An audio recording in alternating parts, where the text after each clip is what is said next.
여러분들에게 제가 오늘 퀴즈를 하나 내드리도록 하겠습니다. 한번 맞춰보세요. 이 동물은 꼬리가 짧고 발이 둥굽니다. 혹시 이 동물을 아시는 분 계실까요? 두 번째, 피부는 두껍고 주름이 많습니다. 자, 세 번째, 이 동물은 큰 귀를 가지고 있습니다. 여기까지 모르시겠죠? 네. 네 번째, 몸집이 아주 큽니다. 다섯 번째, 결정적인데요. 긴 코를 가지고 있습니다. 이 동물은 무엇일까요? 코끼리죠. 여러분, 장님 코끼리라는 이 우화를 다들 들어보셨죠? 어떤 장님이 코끼리 다리를 만지고 이건 기둥이야. 또 어떤 시각 장애인은 코끼리의 배를 만지고서 배를 이렇게 옆쪽을 만지고서 이건 벽이야. 또 어떤 시각 장애인은 코끼리의 그 코를 만지고서 이건 뱀이야. 각자가 느낀 부분말이 진실이라고 말하면서 서로 심하게 싸웠더라라는 이 이야기. 여러분, 이 이야기가 우리에게 주는 메시지가 무엇인가요? 부분만 알고 전체라 착각하지 말라는 의미와 서로 다르게 이해할 수 있음을 인정하라라는 의미가 되겠죠. 여러분, 우리의 신앙도 그런 것 같아요. 이 세상에서 가장 크신 하나님을 우리가 어떻게 다 설명할 수 있을까요? 우리가 하나님에 대해서 온전하게 이해하고 온전하게 설명할 수는 없지만 믿음의 삶을 살아가다 보면 켜켜이 쌓여가는 그 믿음의 삶의 모습들, 그리고 하나님에 대한 이해와 그 지식들이 하나님에 대한 조각조각들이 모여서 하나님은 이러신 분이구나, 하나님은 이런 모습을 가지고 있구나, 우리가 깨닫고 알게 되는 것이죠. 그리고 이러한 이해와 지식이 우리 심령에 쌓여서 하나님을 향한 믿음으로 발전되기도 합니다. 오늘 우리가 다루고자 하는 이 은혜도 그렇습니다. 너무 크고 다양한 은혜의 모습들이 있기 때문에 이것만이 은혜입니다, 이것이 은혜입니다 라고 말할 수는 없을 것 같아요. 그래서 오늘은 은혜의 단편들, 은혜의 조각조각들을 쭉 설명드리면서 은혜가 무엇인지, 하나님께서 말씀하시고 우리에게 베풀어 주시는 그 은혜가 무엇인지 하나하나 살펴보고자 합니다. 먼저 첫 번째 은혜의 단편은 무엇이냐면 1번, 은혜는 하나님의 형상이다 라는 거예요. 여러분, 눈에 보이지 않는 하나님을 우리가 삶에서 떠올려 본다면 하나님이 어떠한 모습을 하고 계신가요? 하나님을 우리 삶 속에서 구체화시켜 본다면 어떤 모습을 떠올릴 수 있을까요? 바로 그것이 은혜의 모습이다라는 것이에요. 요한복음 1장 18절 말씀에 이렇게 말씀합니다. 본래 하나님을 본 사람이 없으되 아버지 품속에 있는 독생하신 하나님이 나타내셨느니라. 하나님을 본 사람은 없지만 누구를 통해서 하나님이 나타났다? 예수님을 통해서 하나님이 나타났다, 하나님을 볼 수 있다라고 말씀하는 것이죠. 그렇다면 예수님의 어떤 모습을 보고 하나님의 모습을 우리가 알 수 있을까요? 그 모습은 무엇이냐면 바로 요한복음 1장 14절 말씀에 있습니다. 우리 같이 읽어보겠습니다. 시작. 말씀이 육신이 되어 우리 가운데 거하심에 우리가 그의 영광을 보니 아버지의 독생자의 영광이요 은혜와 진리가 충만하더라. 은혜와 진리가 충만한 모습, 예수님 속에 그 은혜와 진리가 충만한 모습을 보고 하나님이 저런 모습을 가지고 계시구나라고 우리가 알 수 있게 되어진다라는 것입니다. 여러분, 우리가 지금 살아가고 있는 이 세상이요, 얼마나 각박한지 모르겠어요. 어떻게 해서든요 위로 올라가려고, 또 내가 지금 위치한 이 자리에서 더 떨어지지 않으려고 얼마나 아둥바둥, 그리고 밑에 있는 사람들을 철저하게 짓밟는 세상인지 모르겠습니다. 그 누구도 아래에 있으려고 하지 않는 것 같아요. 그런데 이 세상에서, 온 우주에서 가장 귀하신 분이 가장 낮은 인간의 모습으로 이 땅에 오셨습니다. 그리고는 자격 없는 우리를 위해서 아낌없이 자신의 생명을 내어주고 십자가에 달려 죽으셨습니다. 우리를 구원하심으로 우리에게 영원한 생명을 주신 것이죠. 예수님은 하나님의 형상이자 은혜 그 자체였던 것입니다. 그래서 여러분, 이 은혜라는 개념은 단지 어떠한 사상과 그리고 이치, 개념이 아니라 하나님을 떠올릴 수 있는 가장 구체적인 형상적인 언어다라고 말할 수 있는 것이죠.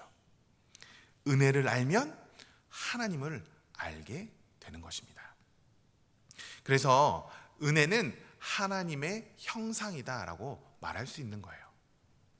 두 번째, 은혜의 단편 두 번째는 무엇이냐면, 은혜는 하나님의 호의다라는 거예요. 여러분, 호의가 무엇이죠? 호의가 무엇이죠? 딱히 이유 없는데, 그럴 이유 없는데 누군가에게 잘해주고 싶은 그 마음 아니겠습니까? 그래서 호의라는 것은 호의를 베풀고 무언가를 바라면 그것은 호의가 아닌 거죠. 대가를 바라고 하는 것이니까. 일방적인 마음이 호의라는 거예요.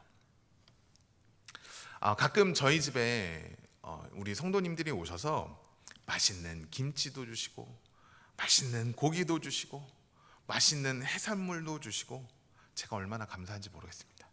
그리고 또 어떤 분은 집에서 아주 정성스럽게 키우신 채소들을 잘 씻어가지고 저희 집에 가끔 주세요. 주시는 것의 종류에 따라서, 또 값어치에 따라서 그 마음이 달라지는 것이 아니라요, 여러분들이 주시는 그 하나하나가 얼마나 소중하고 얼마나 귀한지 모르겠습니다. 저에게 베풀어 주시는 그 여러분들의 호의가요, 저에게 얼마나 큰 감동과 위로로 다가오는지. 여러분, 사람이 사람에게 베풀어 주는 호의도 이러한 감동과 위로가 있습니다. 그런데 우리 하나님께서 우리에게 지금도, 그리고 계속 영원히 호의를 베풀어 주시고 계신 것이죠. 그래서 우리는 그것을 은혜다라고 말해요. 우리를 향한 하나님의 은혜는 여러분 일방적입니다. 로마서 5장 8절 말씀에 우리가 아직 죄인 되었을 때에 그리스도께서 우리를 위하여 죽으심으로 하나님께서 우리에 대한 자기의 사랑을 확증하셨느니라. 우리가 아직 죄인 되었을 때, 하나님을 알지 못했을 때에 하나님께서는 우리를 구원하시기 위하여 예수 그리스도를 이 땅에 보내주심으로 자기의 사랑을, 우리를 위한 호의를 베풀어 주셨다라는 거예요. 우리가 다 등 돌리고 주님을 외면했을 때에도 우리 주님께서는 포기하지 아니하시고 끝까지 사랑하심으로 우리를 보듬어 주셨다는 것입니다. 우리 주님 절대로 포기하지 아니하시고 우리를 구원해 주셨어요. 우리를 향해 달려오셨습니다. 그렇게 우리는 은혜를 하나님의 호의다라고 말할 수 있는 것이죠.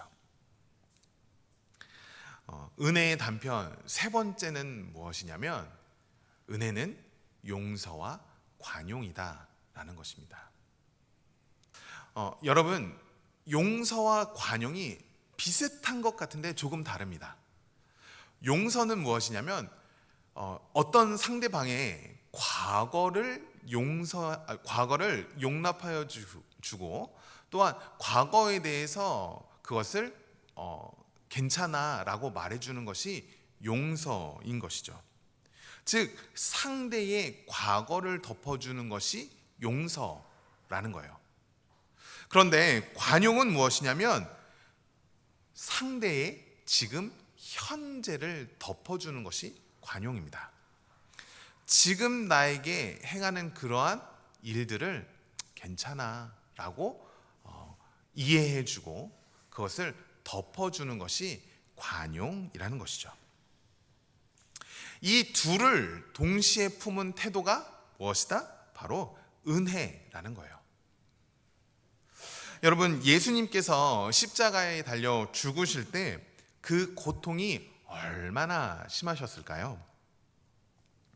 먼저는 예수님께서 잡히셨을 때요, 그냥 말로만 신문을 받으신 것이 아닙니다. 그 당시에 신문을 받는다는 것은요, 어떻게 신문을 받냐면 신문 받는 사람을 이 재판관 앞에 데려와요. 그리고 나서 큰 통나무 같은 것이 있거든요. 그것을 이렇게 안으라고 말해요. 그러면 안으면 팔을, 양쪽 손목을 이렇게 묶어가지고 감싸 안게 합니다. 그리고 옷을 벗겨요. 등이 훤히 드러나게 옷을 벗깁니다. 그리고 나서 그 등에 채찍을 때리면서 신문하는 것이 그 당시의 신문이에요. 그 당시 예수님을 때렸던 로마 군인들이 가지고 있었던 이 채찍에는요, 쇠 조각이 달려 있었어요. 뿐만 아니라 날카로운 뼈 조각들이 달려져 있었어요. 그래서 한 번 내리칠 때마다 몸을 휘감고 그것이 떨어질 때마다 그 안에 붙어있는 몸에 있던 살점들이 떨어져 나가게 되는 것이죠. 그래서 피가 솟구쳐 오르기도 하고 몸에 있는 뼈가 보이기도 하는 것입니다. 여러분, 채찍을 촥 때릴 때 팍 하는 그 소리 있잖아요. 그 소리가 이 채찍이 초음속을 돌파할 때 나는 그 소리라고 합니다.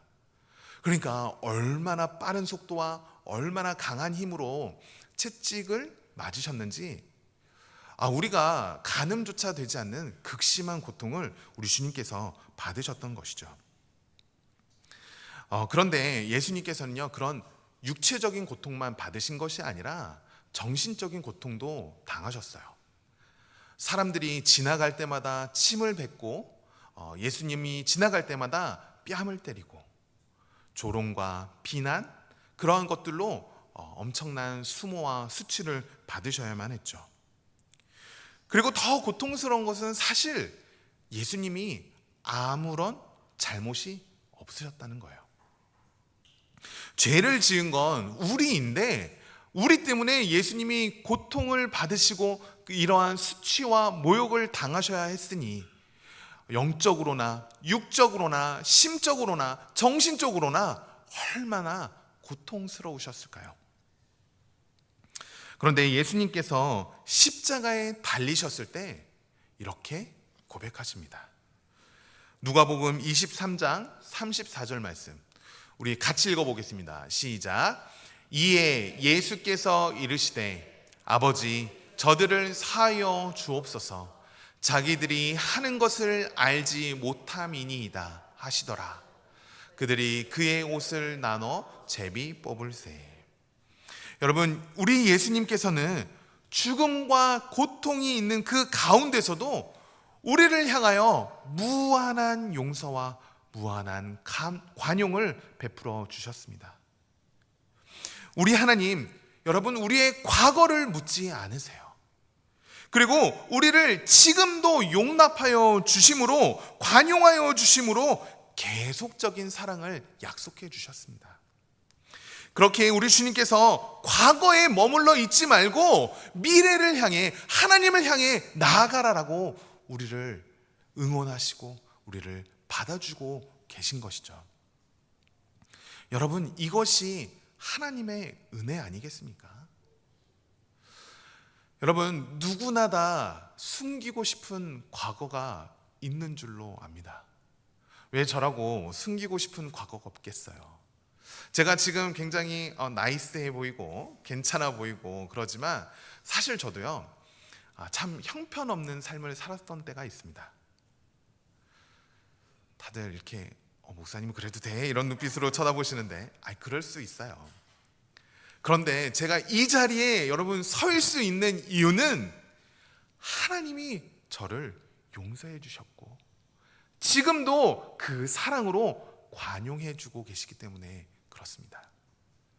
여러분, 제가 여러분들 앞에서 항상 겸손한 모습을 보이려고 애쓰는 이유가 바로 제가 이것을 알기 때문에 그래요. 제가 무엇인데, 제가 죄인인 것을 제가 너무너무나 잘 알고 있는데 어떻게 하나님 앞에서 그리고 여러분들 앞에서 나 잘났습니다라고 말할 수 있겠어요? 여러분, 하나님의 은혜는 용서와 관용인 것입니다. 그렇게 이곳에 계신 우리 온 성도님들 모두가 과거에 있는 그 부족함에 머물러 계시지 마시고 우리를 향해 앞으로 나아가라 라고 말씀하시는 그 하나님을 바라보며 우리를 품어주시고 관용해 주시는 하나님을 바라보며 믿음으로 나아가는 저와 여러분 되시기를 주님의 이름으로 간절히 축복합니다. 은혜의 단편 네 번째는 무엇이냐면 은혜는 잘하는 것이다 라는 거예요. 베드로후서 3장 18절 말씀에 이렇게 말씀합니다. 오직 우리 주 곧 구주 예수 그리스도의 은혜와 그를 아는 지식에서 자라가라. 영광이 이제와 영원한 날까지 그에게 있을지어다.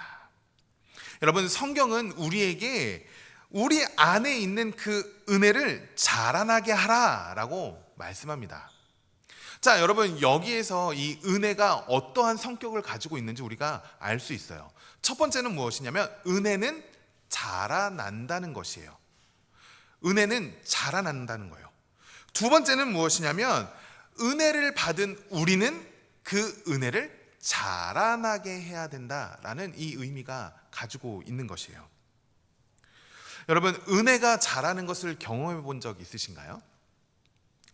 처음에 교회에 오면 설교 말씀과 찬양 그리고 기도 속에서 하나님이 나를 사랑하시는구나 라고 이렇게 알게 됩니다. 그런데 시간이 흐르고 삶 속에서 실수도 하고 실패도 하고 또 그 가운데서 회복과 또한 하나님께서 주시는 은혜들을 경험하면서 나는 아무런 자격이 없는 존재인데 내가 또 죄를 짓는 존재인데 하나님이 나를 또 품어주시는구나, 하나님이 나를 또 용서하여 주시는구나, 그 은혜가 점점 깊어집니다. 그리고 나서 나의 말투, 나의 행동에서 그 은혜가 티가 나기 시작해요. 그래서 우리 성도님 중에 가끔씩 그런 표현을 할 때가 있잖아요. 뭔가 성숙해지고 뭔가 하나님 앞에 자신을 헌신하는 모습들이 점점 이렇게 확대되는 그 성도님들을 보면서 우리가 이렇게 표현하잖아요. 이야, 우리 성도님 은혜 많이 받으셨나 봐요. 이러한 표현들을 종종 하지 않습니까? 여러분, 은혜는 자라나는 거예요. 은혜는 머물러 있는 것이 아니라 자라나는 것입니다. 그리고 우리 안에 있는 그 은혜를 자라나게 해야 하는 것이죠. 은혜를 자라나게 하기 위해서 어떻게 해야 되냐면 여러분, 그 은혜를 반복해서 기억하고 반복해서 떠올려야 합니다. 쉽게 말하면 하나님께서 주셨던 그 은혜를 되새김질해야 된다라는 거예요. 우리가 언제 부모님의 은혜를 크게 느끼게 되나요? 우리가 언제 부모님의 은혜를 크게 느낄 때가 있죠? 저 같은 경우는 제가 첫째를 낳았을 때 돌아가신 저희 아버지가 그렇게 떠오르더라고요. 저희 아버지가 좀 일찍 돌아가셔서 제가 결혼하는 것도 또 못 보시고 또 아이들도 못 보셨어요. 그런데 저희 아이들을 보면서 돌아가신 아버지가 떠올랐던 그 이유는 무엇이냐면 아이를 볼 때마다 아이를 바라보는 그 시선이 반대로 나를 바라보았던 아버지의 그 시선이 느껴졌기 때문에 그래요. 이래봬도 제가 저희 아버지한테 단 한 번도 맞아본 적이 없는 사람입니다. 제가요, 단 한 번도 저희 아버지한테 맞아본 적이 없어요. 막내인 저를 굉장히 이뻐하시기도 하셨지만 나름 착한 아들이었습니다. 물론 저희 어머니한테는 굉장히 많이 혼났지만 저희 아버지는 저를 단 한 번도 이렇게 진짜 회초리로도 때리신 적이 없어요. 단 한 번도. 아버지를 기억하면 기억할수록 아버지가 저를 얼마나 사랑하셨는지 그게 계속 점점 더 커지게 되어지더라고요. 아버지가 하셨던 말들, 아버지가 저에게 베풀어 주셨던 그런 행동들, 그리고 별것 아닌 것 같지만 툭툭툭툭 나에게 하셨던 그 일들을 생각하고 떠올리고 되새김질하고 또 기억하고 그러다 보니까 아버지가 나를 정말로 사랑하셨구나, 아버지가 나를 정말 많이 이뻐하셨구나, 이것을 알게 되더라고요. 여러분, 이처럼 우리가 하나님께서 우리에게 얼마나 큰 은혜를 베푸셨는지, 그리고 그 은혜를 자라나게 하기 위해서는 하나님께서 우리에게 베풀어 주신 그 은혜를 반복해서 기억하고 되새김질할 때 우리 안에 있는 그 은혜가 자라나게 되어지는 것입니다. 여러분, 그래서 은혜는 바로 자라난다라는 것입니다. 자, 이제 은혜의 단편 5번째는 무엇이냐면 은혜는 흘러가는 것이다 라는 거예요. 은혜는 흘러가는 것이다. 여러분, 은혜는 나만 알고 있을 때 완성되는 것이 아니라 그 은혜가 나를 통해서 다른 사람에게로 흘러갈 때 비로소 진짜 은혜가 완성이 됩니다.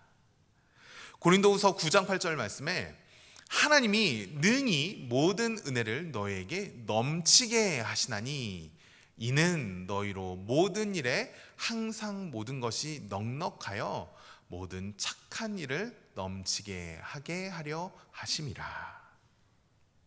여러분, 은혜라는 것은 먼저 1차적으로 하나님께로부터 우리에게 흘러 들어옵니다. 하나님의 은혜가 우리에게로 흐르는 것이죠. 그런데 그 은혜는 우리에게서 또 다른 누군가에게로 흘러가야 한다라는 거예요. 그래야 그것이 고인 은혜가 되지 않기 때문에 그렇습니다. 그런 분들이 계세요. 우리 성도님들은 아닌데 교회를 오랫동안 다니신 분들이 종종 하시는 말씀이 내가 왕년에 말이야 교회에서 회장도 하고 내가 그런 일도 했었어, 리더였었어, 막 이러면서 그런 말씀을 하실 때가 있어요. 그러면 속으로 그런 말씀을 하고 싶을 때가 있어요. 그럼 지금은요? 라는 말을 하고 싶지만 꾹 참습니다. 여러분, 이분들은요 과거의 은혜에 머물러 계신 분들이에요. 그러나 은혜는 우리에게서 머물러 있는 것이 아니라, 과거에 머물러 있는 것이 아니라 누군가에게 흘려 보내야 한다는 것이죠. 우리에게 고여 있는 은혜는요 우리의 교만과 비교 의식으로 자리 잡게 됩니다. 그러나 은혜를 흘려버리게 되면 겸손과 나눔이 돼요. 여러분, 굉장히 중요한 영적인 원리입니다. 나에게 주신 하나님의 은혜를요 내가 가지고 있으면 그것은 교만과 누군가를 향한 비교 의식이 되어버려요. 그런데 그 은혜를 나에게서 멈추지 않고 누군가에게 흘려보낸다면 그것은 겸손과 그리고 나눔이 되어지는 것이죠. 그래서 우리가 받은 은혜를 누군가에게 흘려보낼 때 그것이 살아있는 진짜 은혜가 된다는 것입니다. 은혜가 완성이 되는 것이죠. 그래서 은혜는 흘러가야 한다라는 것입니다. 자, 이제 마지막 6번째인데요. 6번째, 은혜의 단편 6번째는 무엇이냐면 은혜는 빛으로 치환된다입니다. 여러분 글씨를 잘 보셔야 돼요. 라이트, 빛이 아니라 빛으로 치환된다. 성경에서 은혜를 빛으로 설명한 이야기가 있습니다. 마태복음 18장에 나오는 1만 달란트 빚진 종의 비유의 이야기예요.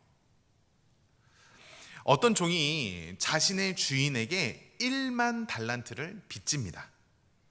1만 달란트가 지금으로 가치로 환산하면 약 6조에서 10조 정도가 된다고 해요. 6조에서 10조. 여러분 놀라시지도 않네요. 6조에서 10조를 빚진 거예요. 그 당시에는 이 1만 달란트가 어느 정도의 큰 금액이었냐면 한 나라의 예산을 훨씬 더 뛰어넘는 아주 큰 금액이었던 거예요. 이 사람이 평생을 일해도 갚을 수 없는 그 빚이었는데 그 주인이 이 종을 불쌍히 여겨서 이 1만 달란트를 탕감해 줍니다. 용서해 줘요. 여러분 이 주인의 입장에서는 이 종을 용서해 준 것이지만 이 종의 입장에서는 갚을 수 없는 그 은혜를 입은 사람이 되어버리는 것이죠. 그런데 이 종이 주인에게 그러한 은혜를 받았음에도 불구하고 자신에게 1000데나리온, 지금으로 하면 약 100일치의 품삯 정도를 말하는데 1만 달란트와 비교하면 아주 작은 금액인 것이죠. 이 1000데나리온 빚진 자를 용서하지 않습니다.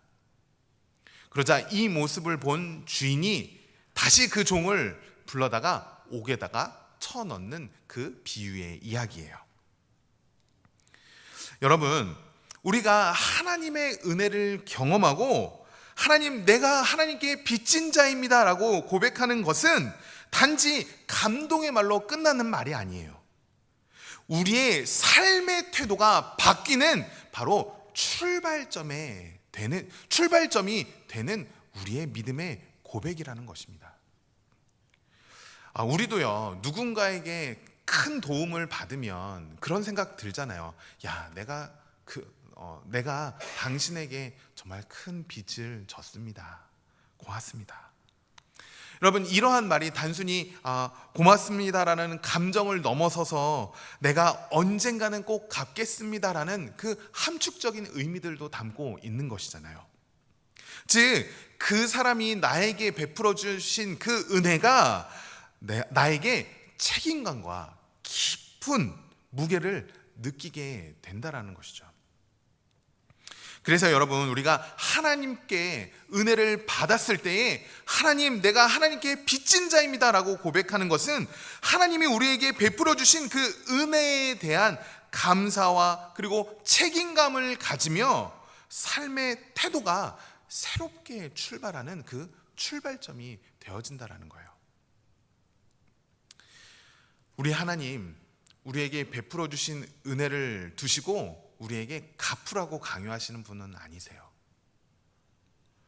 그러나 하나님께 갚아드리고 싶은 마음이 드는 것, 이것이 은혜를 입은 자의 삶의 태도여야 한다라는 것입니다. 그래서 우리가 이런 표현하잖아요. 하나님의 은혜에 합당한 삶을 살아가겠습니다. 은혜 받은 자의 합당한 삶을 살아가겠습니다 라고 고백하는 것이 바로 이 하나님께서 우리에게 베풀어 주신 은혜가 얼마나 크고 무거운 책임감이 있는지 그것을 깨닫는 은혜가 우리 가운데 있기 때문에 이러한 고백을 하게 되어지는 것이죠. 제가 대략 한 25년 전인 것 같아요. 15년 전이네요. 15년 전 하나님의 은혜를 깊이 깨달았습니다. 죄인 중에 괴수인 나를 위하여 우리 예수님이 십자가에 달려 죽으신 그 죽음이 나를 영원히 살리고 나에게 생명을 허락하여 주신 그 십자가가 단지 머리로 이해되는 것이 아니라 제 가슴에 깊이 심겨졌어요. 그리고 하나님의 갚을 수 없는 은혜를 깨닫게 되었습니다. 그때 제가 하나님께 고백했던 것이 무엇이냐면, 하나님, 이제 제가 예수님을 제대로 전하는 삶을 살겠습니다. 그리고 직장을 내려두고 신대원에 입학하겠습니다 라는 고백을 그때 했어요. 그리고 지금까지 달려온 것이죠. 여러분, 우리 하나님께서 베풀어 주신 그 은혜를 떠올려 보십시오. 그리고 그 은혜에 합당한 삶을 살아가는 저와 여러분 되시길 주님의 이름으로 간절히 축복합니다. 오해하시면 안 돼요. 저처럼 모두가 다 목회자가 돼야 된다는 말씀 아닙니다. 하지만 하나님께서 주신 그 은혜를 가지고 그 은혜에 합당하게 살아가는 것이 어떠한 모습인지는 각자마다 다른 모습을 하나님께서 우리에게 주셨기 때문에 하나님께서 주신 그 마음 가지고 그렇게 살아가시면 되는 거예요. 저는 저에게 하나님께서 목회자로 부르신다는 강력한 부르심이 있었기에 그 부르심에 저는 순종한 것뿐입니다. 그렇다고 제가 여러분들보다 더 높은 신앙을 가지고 있다, 지식적으로는 성경을 더 많이 알 수는 있겠지만 여러분, 저도 하나님 앞에서 여러분들과 똑같은 성도이고 신자예요. 그러나 하나님께서 우리에게 베풀어 주신 그 은혜를 가지고 그에 합당한 삶을 살아야 한다? 이것은 우리 믿음의 사람으로서의 반드시 행해야 하는 삶의 모습인 것이죠. 여러분, 은혜라는 것은요, 하나님을 깊이 이해할 수 있는 가장 좋은 언어입니다. 은혜가 무엇인가요? 첫 번째, 은혜는 하나님의 형상이다. 두 번째는 은혜는 하나님의 호의다. 세 번째는 은혜는 용서와 관용이다. 네 번째는 은혜는 잘하는 것이다. 다섯 번째, 은혜는 흘러가는 것이다. 여섯 번째, 은혜는 빛으로 치환된다. 여러분, 은혜에 대해서 더 많은 말씀도 있고 은혜에 대해서 더 다른 내용들도 있지만 우리가 오늘 이 시간 이 6가지라도 꼭 기억했으면 좋겠습니다. 이것을 떠올릴 때마다 은혜가 무엇인지 깨달을 수 있는 것뿐만 아니라 하나님이 어떠신 분인지 분명하게 그리고 더욱 구체적으로 알 수 있는 것이죠. 사도 바울이요, 이러한 은혜를 어떻게 무어라 설명하냐면 오늘 본문 말씀 에베소서 2장 8절 9절 말씀 우리 같이 한번 읽어보겠습니다. 시작. 너희는 그 은혜에 의하여 믿음으로 말미암아 구원을 받았으니 이것은 너희에게서 난 것이 아니요 하나님의 선물이라. 행위에서 난 것이 아니니 이는 아멘. 여러분, 은혜는 전적인 하나님의 선물입니다. 그리고 또한 하나님의 은혜는 우리의 삶의 여정 그리고 우리의 삶의 일상 속에서 언제나 항상 우리에게 임하고 있습니다. 그래서 우리가 지금 누리고 있는 그 모든 것이 하나님의 은혜인 것이죠. 이것을 기억하여 하나님의 은혜를 누리고 하나님의 은혜를 받은 자의 합당한 삶을 살아가는 우리 모두가 되기를 주님의 이름으로 간절히 축원합니다.